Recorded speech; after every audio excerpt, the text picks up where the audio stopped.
Welcome to Means of Grace, a podcast produced by the Western North Carolina Conference of the United Methodist Church.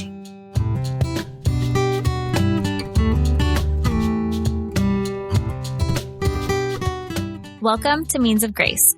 I'm Melissa McGill, the Director of Communications for the Western North Carolina Conference, and I'll be your host for this episode. In addition to my communications work for the conference, I also help lead a high school youth small group that meets regularly at Myers Park United Methodist in Charlotte. I started volunteering with the youth while I was on staff at Myers Park and have continued even after I started to work for the conference. So I wanted to give you a quick peek at what it's been like to meet with our youth during the pandemic. If you're looking for more insight and advice, Myers Park has also started a podcast for parents of children and youth called Beyond Baptism. So I encourage you to check that out as well. We'll include the link in the show notes. Small groups start meeting when teenagers are freshmen in high school and continue through their senior year, but the relationships they form there can last a lifetime. Normally, these groups meet every week at someone's house, and we discuss faith, family, school, and everything else that's happening in their lives. However, like many other things, the pandemic has changed the way we meet and interact. To adjust in March, we started meeting on Zoom, and now we've started meeting outside at the church, socially distanced with masks. There are tents set up just outside the church door, and youth bring their own folding chairs, and now that it's getting colder, there's some heaters set up as well. Jason Reimer, the youth director at Myers Park, always greets the small groups as we arrive at the church, and he gives us a quick rundown of the church's small group ministry. Small groups have been meeting outside since August, really seniors only initially, and then about 6 weeks later, so probably mid-September, we started with 10th, 11th, and 12th grades. Well, all 10th, 11th, and 12th grade small groups were meeting outside under the tents. Bring your own chair, bring a mask, stay socially distant, no sharing of food, a lot of COVID protocols. And these are small groups that were established once they started ninth grade. So they know each other, they're tight, and they spend an hour 15 together talking about their lives, their faith, parents, siblings, relationships, all the things. And it's one of our foundational elements of youth ministry. 4 youth from the small group participate in this conversation: Hayden, Nathan, Lucy, and Bobby. They're high school juniors and have all been part of our small group since ninth grade. I even brought along our podcast producer, Andy, to record the conversation. I thought we'd just be passing like a phone around or something. Yeah, and you're here. Nice to meet you. Nice to meet you, Andy. Yeah, like this is really cool. I didn't think we'd be like... I forgot we were doing that. I remember we were doing it, but I didn't think it would be this official. Official's the word I was looking for. So, yeah, that's You'll also hear from Jeremy, our group's other adult co-leader. I'm Jeremy. I have to say how old I am? I'm old. Wow. Youth leader. There you go. After we got settled in our chairs and got started, one of the first things I wanted the youth to describe was what the major difference was from their small group experience. I'm Hayden, and I'm in the small group, and for the past 2 years, we meet once a week during the school year, and it's just kind of a time where we're able to get together and just converse about our week, and it's pretty casual, and it provides a good outlet for stress, and I've really enjoyed coming. Yeah, so I normally come with my rosebuds and thorns, which is something really good that happened in the past week, something I'm looking forward to, and then something not so great, and we all kind of share those at the beginning, and that's almost what takes up most of the time because we're just able to talk and, relate to each other, and that's really fun. And so I come with that, and it's nice to just be outside and kind of have a breath of fresh air from being trapped at home for the past 6 months. Just like you, even teenagers are getting really tired of Zoom calls. So I think that, our small group, we meet every week. And I guess back in March with everybody else, we ended up going virtual. So when we did that, what was the most challenging part of that for you when we were meeting virtually? I think for some reason, that conversation didn't flow even when people were joining, and that felt weird to me. It just wasn't clicking, and wasn't for lack of trying. It just didn't feel right. It didn't sit well with me. Yeah, totally. You can't really connect with someone over video anyway. Especially when you're talking about church kind of stuff. Yeah, the Zoom period was rough. It's rough. I think that it's honestly pretty similar. Like, our small group has always been, very easy to talk to, and I feel like not much has changed really with the dynamic. I feel like a little less people have been coming, but it's made me want to come more to get out of the house. So you guys are really tech savvy, basically as a whole, but this virtual meeting thing wasn't working at all. So what do you guys think are the differences between community online and community in person? How do those act differently for you? It was less about the tech savvy, because it wasn't that the technology wasn't working, but it was just our drive to want to be on a Zoom call was just very low. And I don't know, I think there's nothing really that beats being together in person and just having that face-to-face connection. And so they're and as Lucy said, conversation just didn't really flow, which was definitely weird for our dynamic. When everyone's at home and they're using their computer and they're walking around with their computer and the camera's yeah, it's definitely not the same. Yeah, I totally agree. I mean, it's a lot easier to connect with people in person. It's so hard, to do it online. That sucks, I mean, during Zoom classes, even in breakout rooms with people I'm friends with, it's none of us want to talk because we really don't care if it's online. We're not gonna do work most likely, and we'll just sit there. It's awkward. It's not fun. Doing it in person is a lot better. Despite the pandemic and chilly weather, the youth still say it's important for them to meet together in small group because of the welcome change of pace it provides. For sure. I think it helps me stay more positive, because it's so easy to be negative during this time and just, unable to really see an end, cases going back up, and it's hard to really have anything to look forward to, and this gives me something every week that I'm oh, I have a small group on Thursday or whatever. It's just getting out of the house. Yeah. Out of the room where you're at all the time. I like meeting outside. This is nice. Yeah. I like this better than meeting inside. It always makes me feel so much better. There's usually no motivation to go, and then I come, and then I remember why I keep coming back. And I feel we're all in very different friend groups at school. Bobby doesn't go to the same school as the rest of us, and we aren't really in the same friend group or whatever, and so it's nice to be able to connect with people outside of your bubble, I guess, and to not have the pressures of, or what, even whatever it is, if I'm mad at a certain friend in my friend group, I can talk about it and not worry about anything. So how is all of this, the pandemic, being virtual on school, being virtual on church, all of this, how is that affecting your faith? I mean, I totally let it go at the beginning of quarantine, because the Zooms were not working for me, and I wasn't going to youth group anymore, obviously. And I loved going to youth group. No one was ever forcing me to, but at the same time, by going to youth group and seeing my friends, I was being forced to actually think about my faith. And same with going to church. And then when that wasn't happening anymore and no one was over my shoulder, I just didn't do it. And I felt really crummy, but I still was so lazy and didn't do it anyway. So coming back here, even though it's wasn't even necessarily about the faith as much for me, because I had forgotten so much about it, I just wanted to talk with y'all, it's kind of brought me back and filled a part of my brain and stuff that I hadn't used in such a long time, so it feels really good. I think that faith also is more than just reading the Bible, and sometimes I feel when we're at home, we're expected to read scripture or whatever.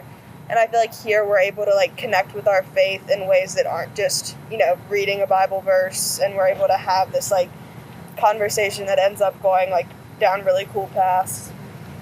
Yeah, you're able to connect your faith to your everyday life. It's not just something that happened in a book 2,000 years ago, but it's happening in your lives too. So that's a cool thing that you guys share every week that I really appreciate. So what advice do you have for other teens your age who might be struggling right now with all of this? What are ways that you're coping that you could share? Or with pandemic, school, anything, yeah. I mean, I guess the best advice is to I know this is against social distancing, but everyone has a small group of friends they hang out with. So see those people as much as you can. It helps to be with other people, not just around your family. I think that's the best advice you can give. And just getting out of the house. Exactly. And even if it's for I try to do one class a day, just on my back porch and just having some fresh air. Just talking to people is so nice. just like not carrying all your stuff by yourself all the time. So what advice do you have for adults who want to support teenagers? So people like me and Jeremy, like how can we support you guys? Yeah, I think like y'all getting involved in this, even though it kind of maybe to y'all it didn't seem like that big of a deal, it's like so nice to come here and not, like y'all don't care about like my grades or like my job or anything. Like y'all aren't, there's no pressure to impress you or make you think of me in a certain light. Okay, so one more kind of serious question. So, and this is like a little bit bigger than even just youth group. It's like broad church question. So what do you hope the church learns from this time? Like in 10 years, what are your hopes for the church? Oh, I hope they can learn to like better connect online and expand from like meeting in person. Like I know our church is pretty good about staying online. Like we have Instagram and I'm sure Facebook and other ones. But like I think if they found a way, and I know Jason has been like leading online youth group and doing his own thing and live streams and stuff, so that's really cool. And I think it's a way for the church to learn to better connect online and reach out to more people. So it's a both and. It's still the internet connection because you guys are still connected on all of those sites, supplemented with the in-person. So it's the both pieces. That's great, Nathan. And I know, like, I always look forward to, like, the Christmas Eve service because I don't love super formal services in general. I've never been, like, a huge, like, let's just read scripture and talk about it. But, like, the Christmas Eve service, I feel like really brings everybody together and you, like, light the candles and it's, like, really pretty. And I'm kind of, like, a little bit bummed because the chances of that happening this year are very low. And so I hope that, like, church just realizes how, like, important it is, and so that when we get back to normal, they really, like, take advantage of that and, like, make stuff as, you know, like, connection, like, based as possible. I wish that our church, even when quarantine just started, I wish that there were a lot more service opportunities because I feel like at this point, like, there are still, and there were so many opportunities for us to, like, really get involved safely. And I understand, like, the church was having to figure out a ton of stuff about, like, not having anyone there, and that's really difficult, but I think that that could have helped my faith because I, like, nothing brings me closer to God than, like, serving, and I missed that so much, and I still do. I mean, now they're offering more things, but at the beginning, I was really, like, doing champ. I was so worried about all those kids because, like, if they were going to have lunch or not, like, if they had a safe home. Now they're there all the time. Like, that really worried me. So tell us about champ, because you mentioned champ. Yeah. So can you explain what that is? Yeah, so CHAMP stands for Children Achieving Maximum Potential, and we go to 2 different elementary schools in Charlotte, and high schoolers go and they pair up with 1 or 2 kids in elementary school, and these kids are chosen by their teachers to stay after for like multiple reasons. Maybe they just need like a friend or a positive influence in their life, or like an after school activity, and we play with them outside, help them with their homework, and feed them dinner on Mondays and Thursdays, and it's amazing. Like, it's so fun. That reminded me a lot of, like, Mexico. Bobby, you went to Mexico, right? Yeah, so Mexico's this, like, service, oh my gosh, what's it called? Mission trip. And that we go on every summer, or that, like, high schoolers go on every summer. And you go down to Reynosa, Mexico, and you kind of get split up into 3 groups, and you build a house for a family each, like the week that you're there. And I only got to go 1 year after after my freshman year, and I was supposed to go this summer, but it got canceled. And I feel like that really, like, brought me down because Mexico was a way that I was, like, really able, I feel like, to connect with God and just, like, connect with everyone there. Like, we were all this huge family filled with, like, all this love. And so that was really sad to, like, not be able to go on that. These conversations are important to our youth for many reasons. But during small group, you can tell that just being able to meet in a comfortable space means so much to them. We try to give them a space to process the difficulty of these times for all of us. I'm generally, I've come to realize, very stressed. And I don't think I expressed that. Yeah, dang, I just feel like I'm doing stuff all the time. And it sucks. And it's like, I feel like now I'm at, like, a turning point in a good way. Yeah. And, like, all the crazy stuff happening, I feel like it's all come together, like, this week. And I've like gotten some closure on some of the stuff that's just. After sharing about the struggles of the past year, some of them admitted they felt a little bit guilty complaining because they haven't suffered as much as others during the pandemic. Can you answer these questions and then also not feel so snobby considering the state that I'm in and the state that we're all in? It's really hard for me to feel like I have the authority to give anyone advice on anything because I've had it so we've all had it so easy. I've been able to handle this and pick up new hobbies and try new things, and other people are they can't, and I don't know. That makes me feel uncomfortable every time we talk about this because I just feel bad on either end.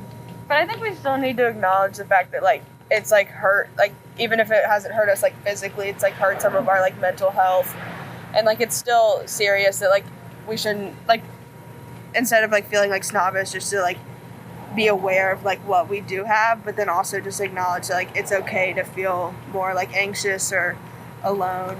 Jeremy had some great wisdom to share with them on how that recognition can help them move towards serving others. Sometimes the hardest part is seeing it, right? I don't know if we talked about it last week, but recognizing that, having that empathy to see that, and then it's having the courage or kind of getting comfortable with kind of uncomfortable situations to then put what can you do and then put it into action, right? You can't put anything to action if you don't see it. So once you see it, what then can you do, right? It's not, you shouldn't feel snobbish or bad about it. You can control what you can control, right? Some of it is out of your control. But that's not a barrier to keep you from helping people or for allowing people to help you, right? I think I've said it before and hear that as Christians, we're supposed to pray for each other. And so if we don't know how to help or whatever, then we can't do our full job of as followers of Christ or whatever, and helping people. We expect to help other people, not necessarily expect people to help us when we need it. And it doesn't matter what walk of life or where you come from. Everybody needs help. We also took some time to reflect on gratitude, even in the midst of the pandemic. And a few of the teens shared what they're grateful for during this time. A good thing that this whole quarantine has brought out is it's hopefully everybody kind of feels this way. It's made me more reflective and just being able to take a step back and realize what I do have. And I think it's also put me in a spot where I not in a selfish way, but I need to put myself first and make sure that I am okay mentally and that so that I can help people, because if you're it goes physically and emotionally, if you're not in an emotional stable situation, it's hard for you to provide support emotionally for your friends and for other people. And so it's helped me whether that's just taking 30 minutes at the end of the day and just putting my phone down and all screens away and just reading a book or listening to music or literally just sitting there. It's helped me become more just reflective. All throughout the school year, I was going to school and I was doing extracurriculars and I was with my friends, and that was great and that worked for me and that worked for everyone in my family. But when quarantine happened, I've always been close with the people in my family, and I have a twin brother. So we were always close because you just kind of have to be.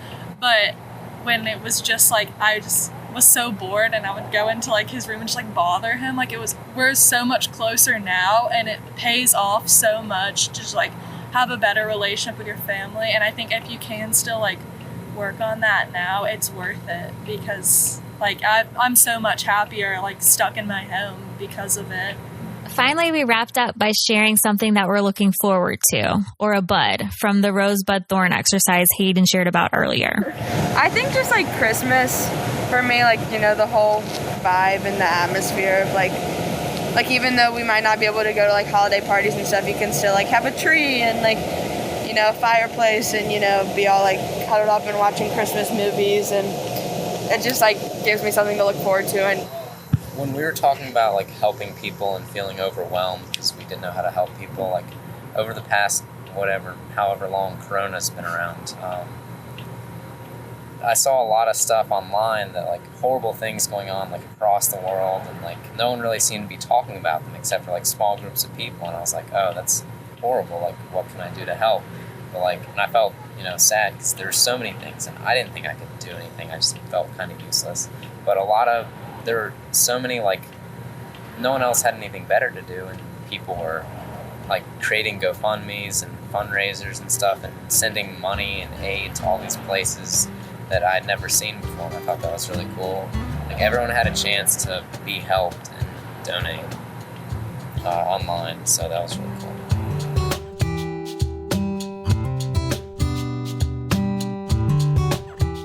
When we think about the work that the church does in our congregations and communities, it's so important to remember that these youth are just finding their place in the world and in the church. Connection and community are so important for them, especially during the pandemic. I hope this episode has given you a look into their lives right now and given you some ways that you can help out a young person on their journey. I'm sure there's a youth leader at your local church who would be grateful that you volunteered.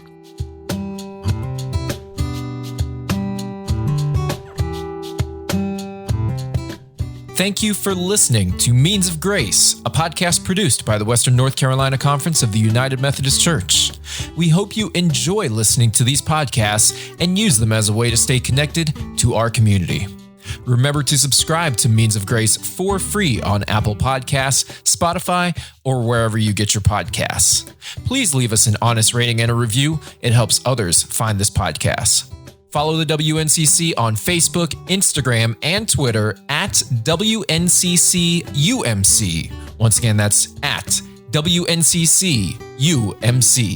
Means of Grace is produced by the Western North Carolina Conference of the United Methodist Church and Andy Go of Gojo Studios.